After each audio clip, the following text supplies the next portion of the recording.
Hello, this is Pastor Scott Kilborn, and I tell you what, I'm excited about this word, and I tell you, I really feel that this word is really grasping a hold and causing you to think different. That's the kind. I don't want to be just your normal preacher that gets up and illustrates a sermon. I believe in using illustrations or whatever, but I want to get the word, and I want to cause you to get back in the word. Listen, I don't care if great-great-granddad said this and then Uncle Bill, and if your uncle's Bill, I'm not talking about your uncle, or maybe I am. But Uncle Bill may have said it, and then Aunt Sue said this, and it's just been passed down, and come to find out, I've done research and found out it don't even say that in the Word of God. And so we've been saying and preaching and doing and living on something that's not Word. Now listen, I firmly believe in the Word. I'm 32 years old, and I have seen in my lifetime up to right now, I've been 32 years here on this earth, and I have seen the Word work many of times. And I'm telling you, there's no excuse. There's no excuse. You've got to renew your mind. How are you going to renew it? Stop. Sometimes, and renewing the mind, and let me stop here and give a few points. Sometimes when you renew your mind, you may have to turn the television off for a few days. You may have to quit going down to your old bud's house or to your girlfriend's house or boyfriend's house or to wherever. And you may have to stop taking a lunch break with those working people that you work with and get back off to yourself and say, I've got to focus. I've got to meditate upon the Word. What does the Word say about this? What does the Word say about finances? What does the Word say about healing? And find out, listen, the Word of God works, church. The Word works. But we was talking about, in part 2, about where it said that our mind plays the part of how far you want to go.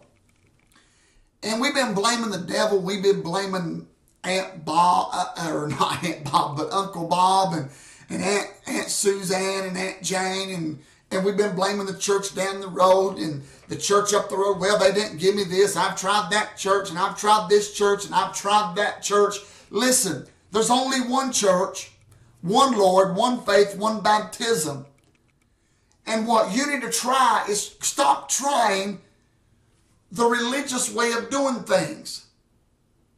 A building is not your source. I let that sink in. A building is not your source. That sign up over that door that says, we're whatever, that's not your source. I don't care if your family's always went to that same thing that's on that sign all their life. Maybe you might need to change. And for the next generation, maybe there's been a curse and a blockage on the generation up to you. But you can change that right now. And from you on, your children's children can be blessed. Because you're going to renew your mind and be transformed and be who the Word of God says that you can be. You can tell I'm stirred up because, listen, I know this works. This is my lifestyle. Unless we can manage our minds, we can only do very little for God. Notice in the Bible it talks about the children of Israel. They came out of the Egypt land. And we all know the story that they went there and they got them and they came out of Egypt land, and Moses and them, there they was. They had been in the land of bondage. And some of you listening to me right now is in a land of bondage. You're bound. But catch this and notice this.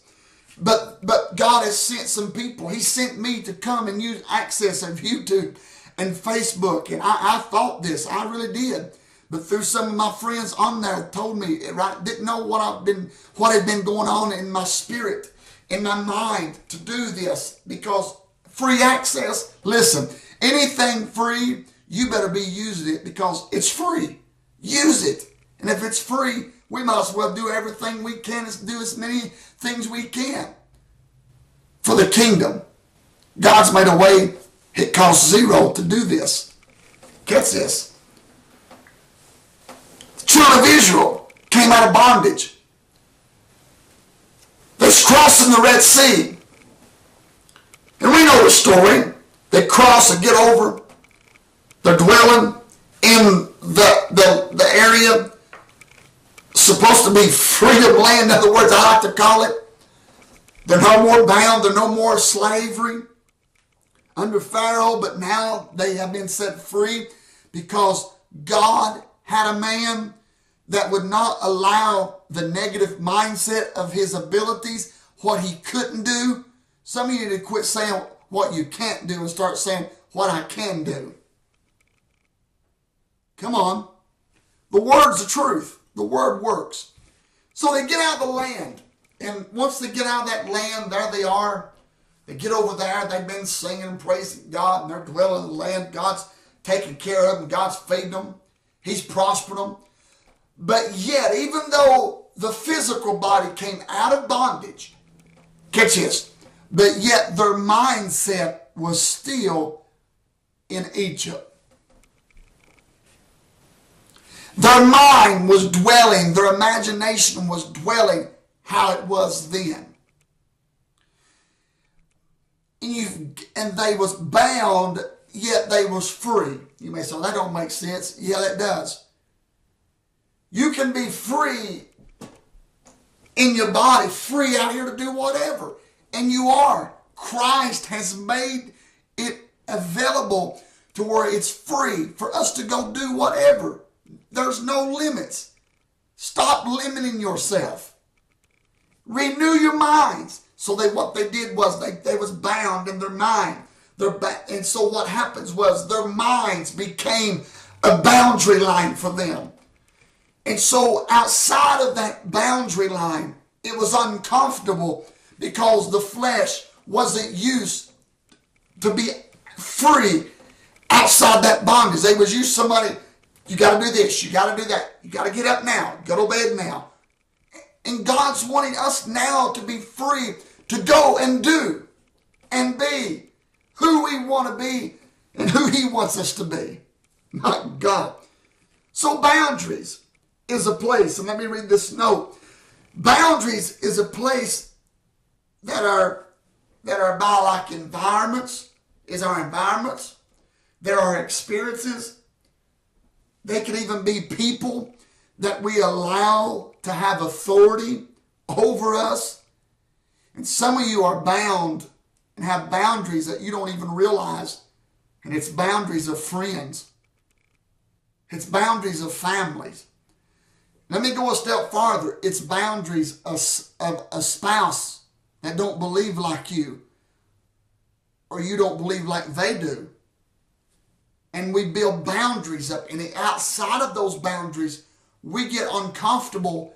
And anytime we're uncomfortable, see, in our comfort zone, it's a place of our that we imagine.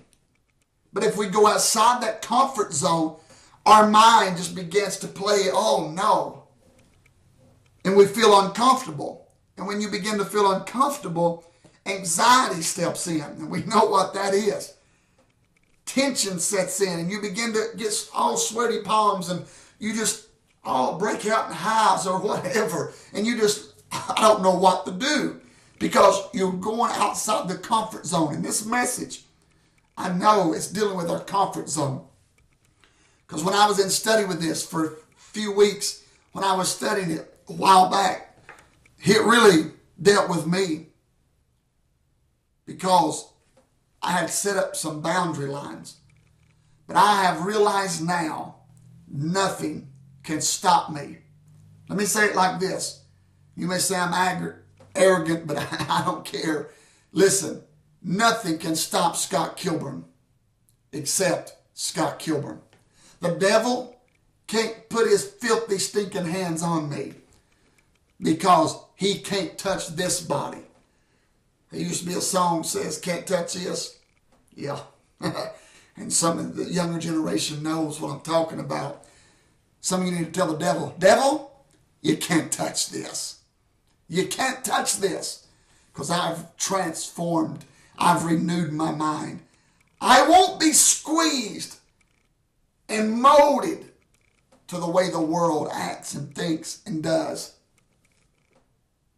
So when people feel uncomfortable, they can't speak right. They become, their nervous system begins to shut down. Why? Because they're out of their comfort zone. And a lot of people, a lot of you, situations arise and you have grown in the Word, but yet you allow your mind to go back to Egypt, to bondage. And when it goes back to bondage, then all of a sudden you never get past that point. And that's why you always run from the issue, the circumstance. And I like what Pastor Todd Hoskins says from Vandalia, Ohio. He says, what you don't confront will end up confronting you. My God, that's good. Let me say it again. What you don't confront will end up confronting you. We have to go to part 4. I'll see you then.